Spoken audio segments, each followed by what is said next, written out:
গণ আন্দোলন দমনে ১ জুলাই থেকে ৫ আগস্ট পর্যন্ত দায়ের হওয়া সব ফৌজদারি মামলা ৩ কার্যদিবসের মধ্যে প্রত্যাহারের নির্দেশ উপদেষ্টা আসিফ নজরুলের। শনিবার সচিবালয়ে আইন, বিচার ও সংসদ বিষয়ক মন্ত্রণালয়ের উপদেষ্টা ডক্টর আসিফ নজরুল আইন ও বিচার বিভাগের কর্মকর্তাদের সঙ্গে মন্ত্রণালয়ের কক্ষে এক মত বিনিময় সভায় সিদ্ধান্ত দেন। সভায় আরও সিদ্ধান্ত হয়, শিশু কিশোর উন্নয়ন কেন্দ্রে যেসব শিশু কিশোর মিথ্যা ও হয়রানিমূলক মামলায় আটক রয়েছে তাদের আগামী ৩ কর্মদিবসের মধ্যে ছেড়ে দেওয়ার ব্যবস্থা করা হবে।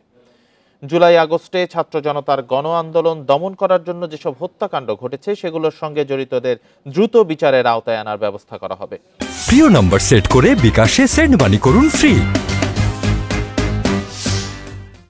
আইন ও বিচার বিভাগের ১৬৪৩০ নম্বরে মিথ্যা ও হয়রানিমূলক মামলায় ভিকটিম সাপোর্ট দেওয়ার ব্যবস্থা করা হবে এবং সন্ত্রাস দমন আইন ও সাইবার নিরাপত্তা আইনে দায়েরকৃত মিথ্যা ও হয়রানিমূলক মামলাগুলো দ্রুত প্রত্যাহার করার ব্যবস্থা করা হবে।